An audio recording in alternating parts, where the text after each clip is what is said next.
Welcome back to Showbiz Insider. Now, the film festival is a time to really celebrate the magic of cinema. Not only do you get to hear stories from around the world, but you can interact with directors and actors and get first-hand insights from the people that have shaped the industry. The program of industry initiatives, screenings and charity galas really reaffirm DIFF's position as the region's leading film festival. Here's more from the event. Alongside the movies, there was a range of industry events and discussions, from multi-platform storytelling to the digital generation, plus in-conversation platforms with Hollywood veterans. Andie MacDowell revealed her adventures in independent filmmaking.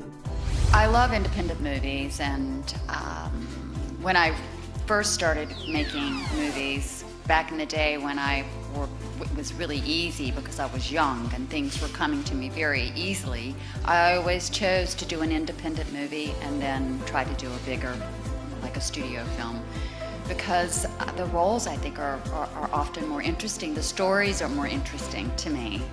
People take more chances. I think you learn more from independent movies. They're more complex in general. They feed you more. There's more of an intelligent nature to them that I find interesting. Refreshingly honest, she talked about her career journey, reflecting on both the highs and lows of a Hollywood actress under the spotlight. I did Greystoke when I was 23, and then my voice was dubbed by Glenn Close. And that was recovering from that. The thing that is so great about it was, like, years ago I really didn't want to talk about it, and I don't really care anymore. But because to me it is actually more interesting to talk about it. No one went through what I went through. No one's done that, had the same journey that I've had. And I think it's a fascinating journey as an actress to be able to say that I survived that. Then I did St. Elmo's Fire, which even when I did St. Elmo's Fire, I was terrified of myself at that point. Even though I had gone to class, I went to class, I immersed myself. I decided that this was a fight I was going to take on. For me, it became two things. I was either going to quit or I was going to fight, and I chose to fight. But what it really comes down to is storytelling and an actor's craft. Andie trained as a method actress and gave insights into the art of acting. So that's what I would say to do in preparation, is prepare, know your instrument, know what you do, know what your nuances are, your physicalities, what you do, what your essence is. Further commenting on the voice of the millennials and what impresses her about the new generation of women in film. Whatever I can get, as long as I can continue to work, I'll be happy. You just had to take it. But I don't think the millennials are going to do that. I see them. I see what they're writing. I see what they're saying. I see what they're asking. And they're not my generation.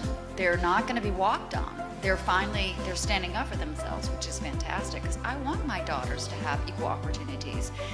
And it's, you know what, the thing of it is how you're perceived. It's an opportunity to be perceived as equal, as valuable. It's like, why do women all of a sudden age out and men don't? It's very bizarre. And the brutally realistic statement of advice from a Hollywood queen is: if you want to be successful in this business, if you make people money, they like you. It's amazing how that works. But if you have critical acclaim and you make them money, then all of a sudden it's like a paradigm. I became no longer someone to laugh at, but to take serious. Talking serious, the Dubai film market explored the business of film, which offers visibility to industry professionals through exhibitions, networking and film libraries. Well, the Dubai film market has been, organically growing for the last few years, and it's become a really important destination for business, for all the filmmakers as well as industry professionals, not only for the region, but anybody that's seeking anything from the region comes down now from different parts of the world. We've got the Dubai Film Connection, which has great projects. I mean, if you look at what we've been doing, it's almost 10 years old now. We've had projects that have traveled all over the world. You've seen great filmmakers come out of it. So all of them are evolving. growing. We're getting better and better names wanting to participate. We've got more people coming through. We're getting more business getting done. More films are getting distributed. More films are getting funded. So for us, it's great. I mean, this year you'll see that we've got 15 co-productions or films that have been produced out of the UAE, which is a great number. When we started out, there was nothing, I think. And we've also got 6 Emirati feature films competing this year. So it's great. I mean, we're really seeing a transformation in the industry. We're seeing the box office admissions grow. There are more theatres being built here. UAE is the biggest box office admissions in the entire MENA region. So there's a lot happening, and I think it's a great time for the region. I think it's a great time for the UAE, and cinema is blooming. The gala saw His Highness Sheikh Mansour bin Mohammed bin Rashid Al Maktoum present 3 prestigious Lifetime Achievement Awards. Legendary Indian actress Rekha was recognised for her career spanning 40 years and 180 films.